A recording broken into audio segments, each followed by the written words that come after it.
Cricket లో అప్పుడప్పుడు సెంటిమెంట్లు కూడా పనిచేస్తాయి. వికెట్ కోసం బెయిల్ స్విచ్ చేయడం క్రికెట్ లో ఒక ట్రిక్ గా వస్తుంది. సరిగ్గా ఈ సెంటిమెంట్ తోనే సిరాజ్ ఆసీస్ బ్యాటర్ లబూషేన్ ను ట్రాప్ లో పడేశాడు. అతని ఏకాగ్రతను దెబ్బతీసి అవుట్ అయ్యేలా చేశాడు. రెండో రోజు ఆటలో లబూషేన్, మహమ్మద్ సిరాజ్ మధ్య ఆసక్తికర సంఘటన చోటు చేసుకుంది. 32వ ఓవర్ రెండో బంతి అనంతరం సిరాజ్ స్ట్రైకర్ ఎండ్కు వెళ్లి బెయిల్స్ ను మార్చాడు. సిరాజ్ వెళ్లిన అనంతరం స్ట్రైకింగ్ లో ఉన్న లబూషేన్ బెయిల్స్ ను తిరిగి మార్చాడు. కాగా లబూషేన్ తర్వాతి ఓవర్లోనే అవుట్ అయ్యాడు. సిరాజ్ ఓవర్ ముగిసిన తర్వాత బంతిని అందుకున్న నితీష్ రెడ్డి లబూషేన్ ను బాల్ తో కొట్టించాడు. షాట్ కు ప్రయత్నించిన ఆస్ట్రేలియా బ్యాటర్ స్లిప్ లో ఉన్న విరాట్ కోహ్లీ చేతికి చిక్కాడు.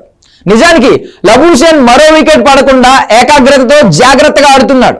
సిరాజ్ చేసిన పనికి అతను కాస్త ఇబ్బంది పడడంతో ఏకాగ్రత కోల్పోయి ఆ తర్వాత ఓవర్లోనే అవుట్ అయ్యాడు. ఈ వీడియో సోషల్ మీడియాలో వైరల్ అవుతుండడంతో సిరాజ్ ట్రిక్ సూపర్ అంటూ నెటిజన్లు ప్రశంసలు కురిపిస్తున్నారు. మరోవైపు లబూషేన్ పై ఆసీస్ మాజీ క్రికెటర్ మాథ్యూ హెడెన్ ఫైర్ అయ్యాడు.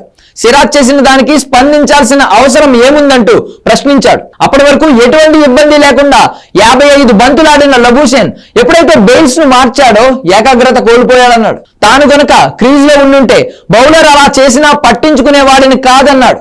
మొత్తం మీద సిరాజ్ బెయిల్స్ స్విచ్ ట్రిక్ పని చేసి లబూషేన్ వికెట్ ఇచ్చుకున్నాడంటూ నెటిజన్లు కామెంట్ చేస్తున్నారు.